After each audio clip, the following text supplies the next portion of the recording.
kita banyak yang melihat dan menganalisis lah, mencoba memahami bahwa kesempatan kedua dari Presiden Jokowi itu dalam pemerintahan yang kedua ini itu ternyata tidak mampu memaksimalkan kesempatan-kesempatan yang sebenarnya dia miliki ya, secara maksimal, secara optimum.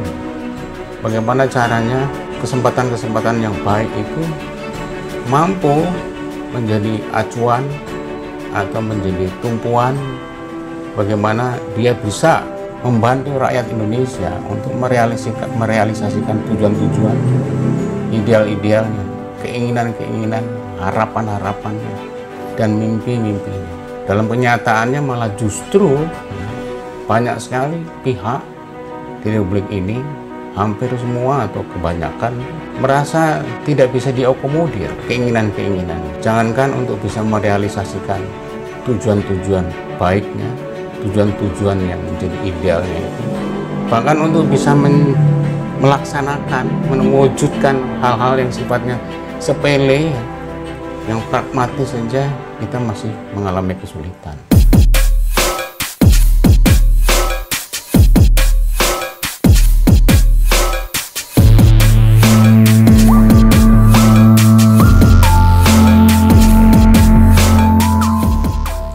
Selamat berjumpa kembali dengan Radar dalam Kopi Panas Radar. Kita minum sedikit dulu kopi.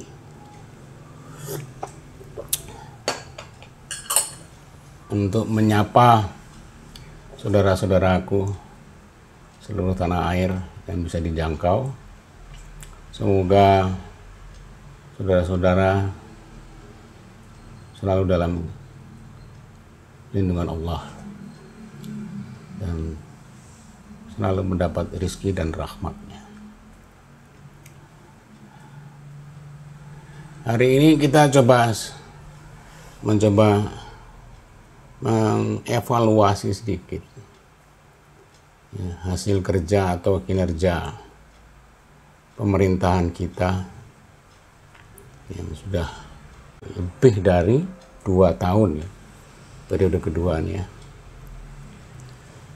dimana kita bisa mendapatkan tanggapan atau mendapatkan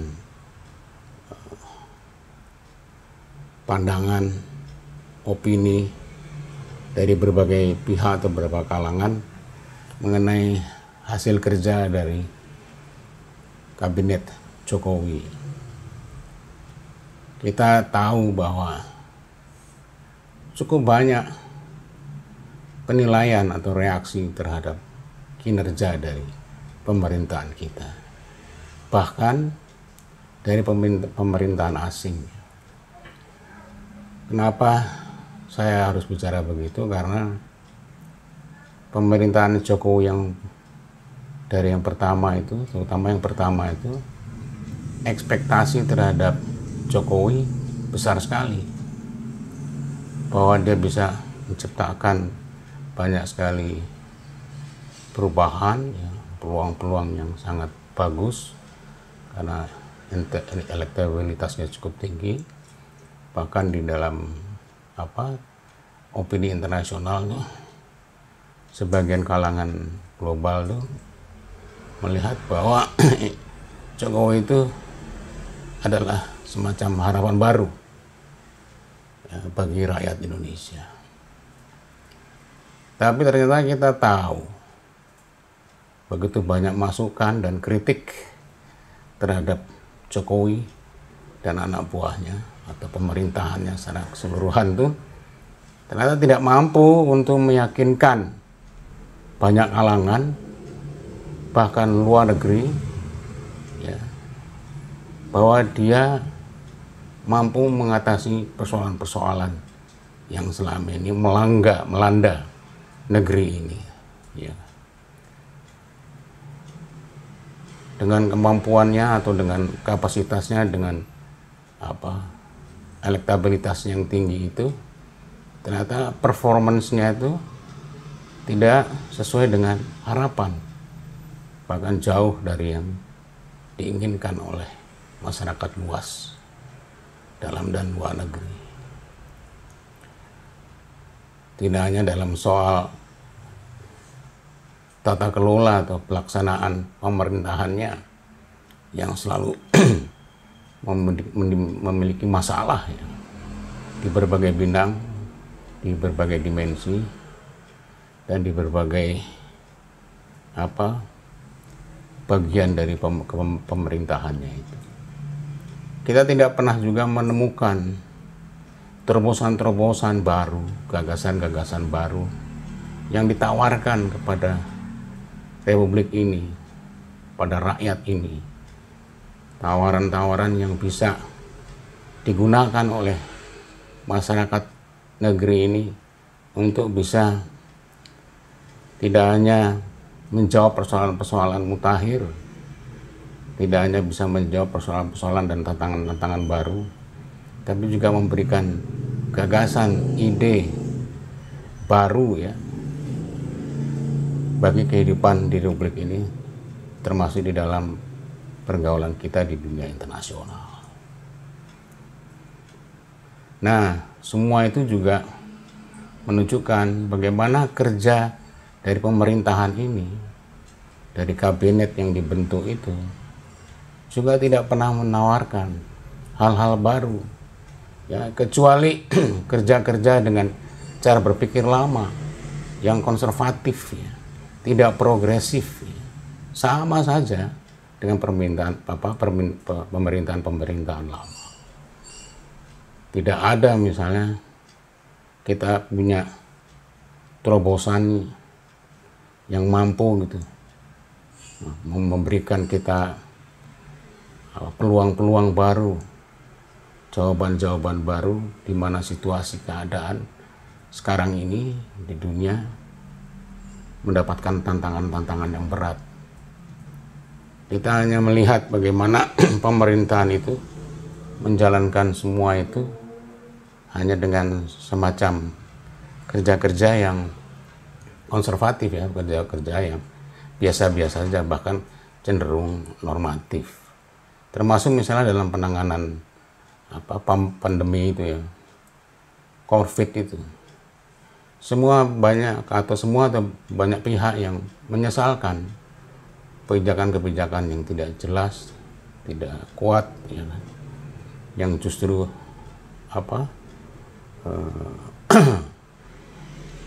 yang justru berkontradiksi ya di antara kebijakan itu sendiri.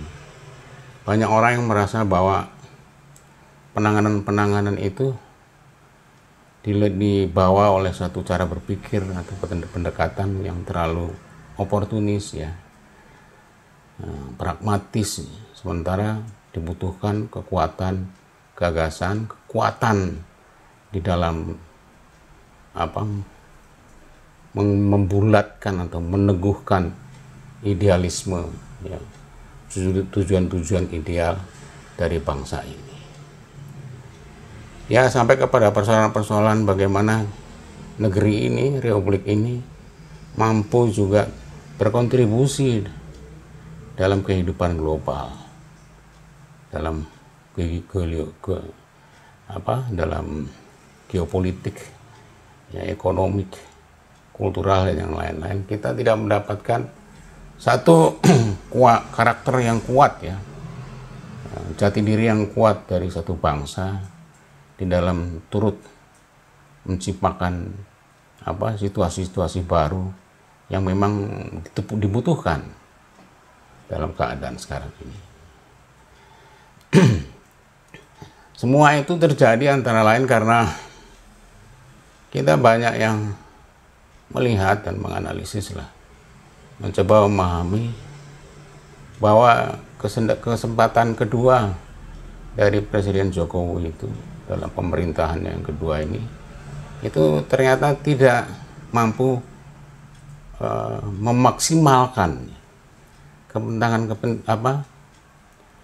memaksimalkan kesempatan-kesempatan yang sebenarnya dia miliki, ya, dalam kesempatan kedua ini secara maksimal, secara optimum. Bagaimana caranya kesempatan-kesempatan yang baik itu mampu menjadi acuan atau menjadi tumpuan bagaimana dia bisa ya, membantu rakyat Indonesia untuk merealisasikan tujuan-tujuan, ideal-idealnya, keinginan-keinginannya, harapan-harapannya, dan mimpi-mimpinya. Dalam kenyataannya malah justru ya, banyak sekali pihak di Republik ini, hampir semua atau kebanyakan itu, merasa tidak bisa diakomodir keinginan-keinginannya. Jangankan untuk bisa merealisasikan tujuan-tujuan baiknya, tujuan-tujuan yang menjadi idealnya itu, bahkan untuk bisa melaksanakan, mewujudkan hal-hal yang sifatnya sepele, ya, yang pragmatis saja kita masih mengalami kesulitan. Itu terjadi di semua bidang, ekonomi, ya, keamanan, sampai kepada persoalan sosial, sampai persoalan agama. Kita justru mengalami semacam kekecewaan dari tata laksana pemerintahan itu. Dari berbagai bidang. Bahkan termasuk diantaranya misalnya dalam bidang kebudayaan. Dalam trisilanya itu kan Jokowi menggunakan apa yang menjadi pedoman dari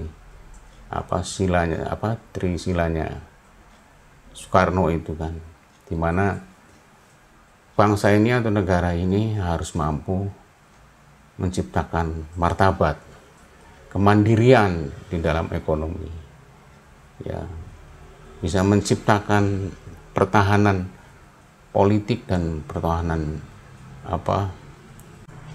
ya, kita tahu persis ya bagaimana tujuan-tujuan tentang kehidupan bernegara, idealisme kita, cita-cita kita, atau apa yang disebut dengan ideologi kita itu bisa diringkaskan dalam trisilanya Soekarno itu kan, bahwa dia harus berdaulat ya secara politik, ya, berdikari secara ekonomi.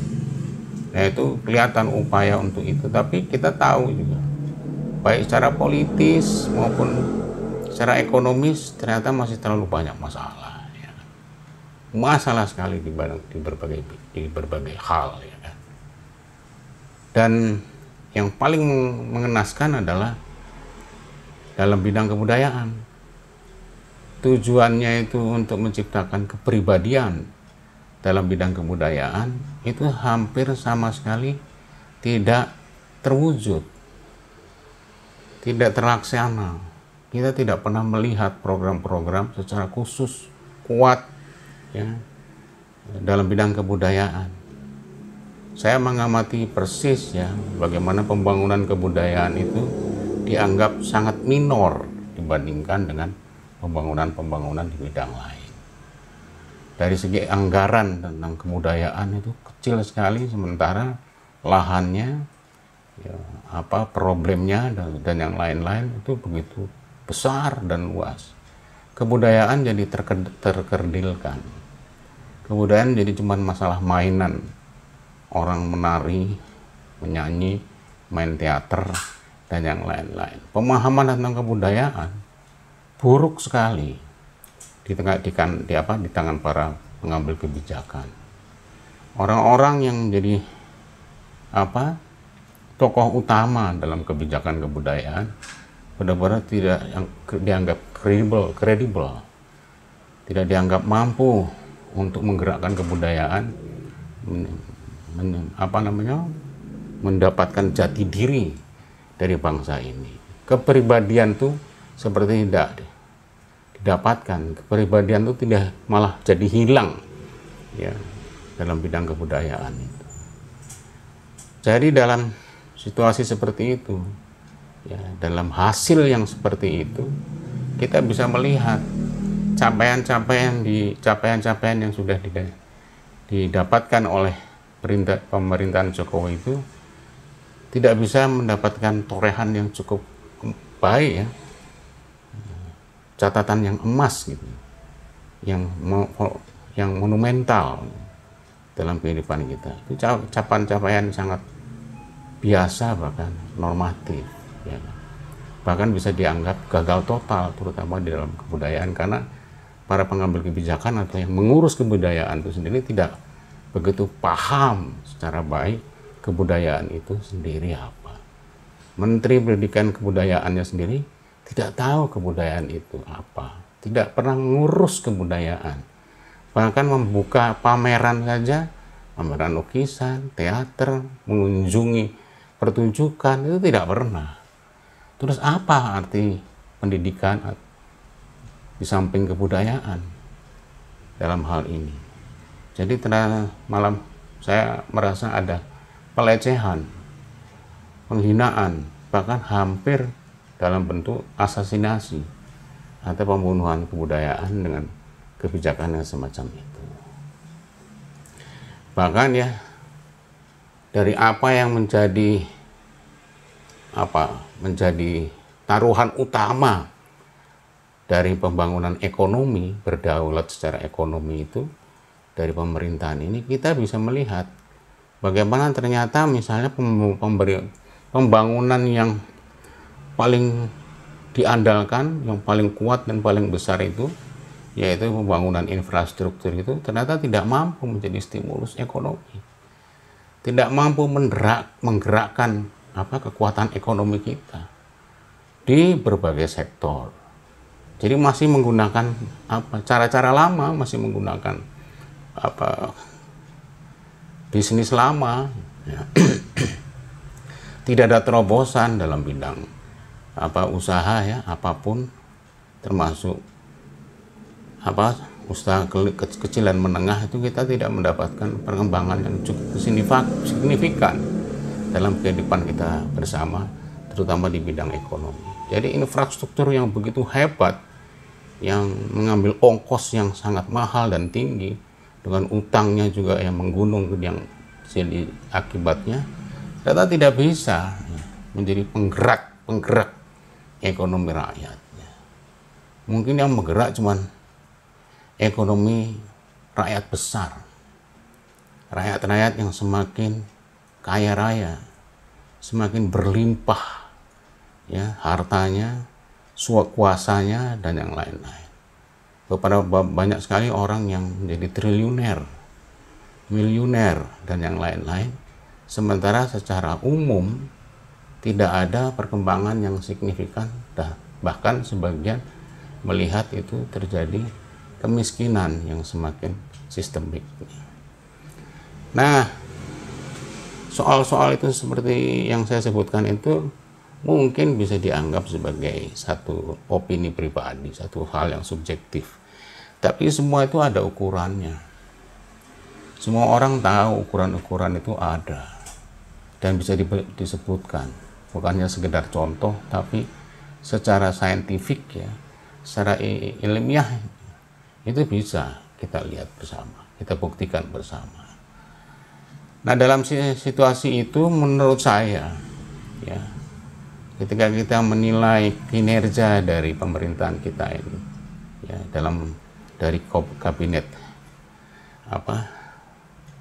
kita sekarang ini, saya melihat ada satu hal yang lebih krusial, ya, dalam persoalan tersebut, yaitu bagaimana seorang Jokowi, ya, seorang pemimpin, ya, yang juga menjadi pemimpin politik, ya, bukan hanya pemimpin pemerintahan atau negara, juga pemimpin politik, justru nampak jauh lebih sibuk, ya, dalam soal menaklukkan lawan-lawan politiknya. Bagaimana dia lebih sibuk untuk bagaimana meniadakan atau meminimalisir tantangan atau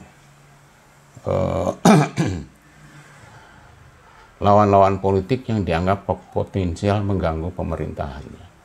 Jadi kita tahu bagaimana pemerintahan sekarang ini itu mampu mendapatkan suara dukungan yang sangat kuat, ya, mayoritas yang mungkin belum pernah terjadi dalam sejarah politik kita.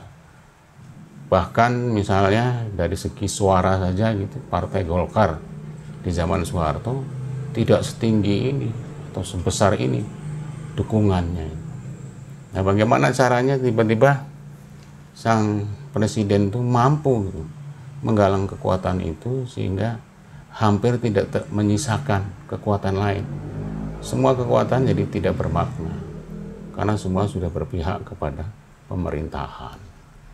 Nah, penaklukan semacam ini menjadi presiden sendiri juga dalam kehidupan kita yang seolah-olah itu sudah dipenuhi oleh dominasi satu kekuatan politik tertentu. Nah, hal ini membuat munculnya kecenderungan dari pemerintahan itu yang melihat dirinya sebagai penguasa yang lebih daripada yang lain. Penguasa yang lebih kuat dari sebelumnya dalam sejarah. Penguasa yang mampu menguasai kekuatan politik itu. Sebuah kuasa, ya, sebuah peluang untuk menciptakan dominasi yang luar biasa itu, dengan akhirnya kita melihat bagaimana penggunaan kekuasaan itu menjadi penggunaan yang agak semena-mena karena didukung oleh banyak kekuatan. Dia mampu melaksanakan semua keinginannya, dan ini adalah kita tahu sebagai indikasi dari pemerintahan yang mulai totaliter, ya. Sebuah pemerintahan yang kita tahu tidak dimiliki oleh pemerintahan sebelum Soeharto, setelah reformasi, mulai dari Habibie, Gus Dur, Mega sampai SBY, itu tidak ada kecenderungan untuk totalitarian itu. Ini saya kira menjadi satu tanda bahwa kekuasaan yang ada sekarang ini, yang telah antara lain mengorbankan kebebasan berpendapat dan menciptakan tekanan yang sangat kuat pada pihak-pihak tertentu, termasuk tekanan terhadap dirinya sendiri, ya, tekanan terhadap kabinet kerja itu sendiri, yang karena pola kepemimpinan yang sangat kuat semacam itu tidak mampu mengembangkan kapasitas atau kemampuan terbaiknya, baik sebagai sebagai pemerintahan maupun sebagai masyarakat sipil atau rakyat atau negara ini. Nah, saya kira hal-hal seperti ini yang harus menjadi koreksi besar, ya, dari pemerintahan kita sekarang ini. Ya, bagaimana kita tidak terjebak, ya, di dalam kekuasaan yang melampaui, ya, dari kekuasaan dirinya sendiri. Jangan sampai dia menjadi pihak yang melampaui kekuatan negara itu, ya, bahwa l'état c'est moi, jangan sampai negara itu menjadi milik saya. Itu sangat berbahaya. Nah, jangan sampai juga kita melihat ada satu kecenderungan di mana seorang presiden, atau dalam hal ini Jokowi, seperti menunjukkan watak atau karakternya yang sebenarnya, yang asli, ya, karakter yang sebenarnya tidak dibangun oleh kredibilitas yang tinggi, ya, kapabilitas yang tinggi, ya, sebagai katakanlah sebagai kepala pemerintahan atau kepala negara. Kita sekarang sebenarnya juga sejak lama itu belum mendapatkan seorang kepala negara yang mumpuni, kepala negara yang mampu memberikan solusi-solusi penting, terutama dalam situasi-situasi genting, gitu, dalam bagaimana menjelaskan atau menuntaskan, menyelesaikan persoalan-persoalan yang genting dan penting itu. Tidak cukup kredibel, ya. Itu malah dia menunjukkan satu sistem sikap ya, karakter yang dibangun oleh kepercayaan diri yang sangat tinggi. Mungkin ketika dia menjadi wali kota, jadi gubernur, sampai jadi presiden, dia seperti mendapatkan kepercayaan yang juga tinggi dari masyarakatnya, tapi ternyata tidak berhasil dibuktikan bahwa itu bisa diurus dengan baik ya, soal pemerintahan itu. Nah ini membuat saya kira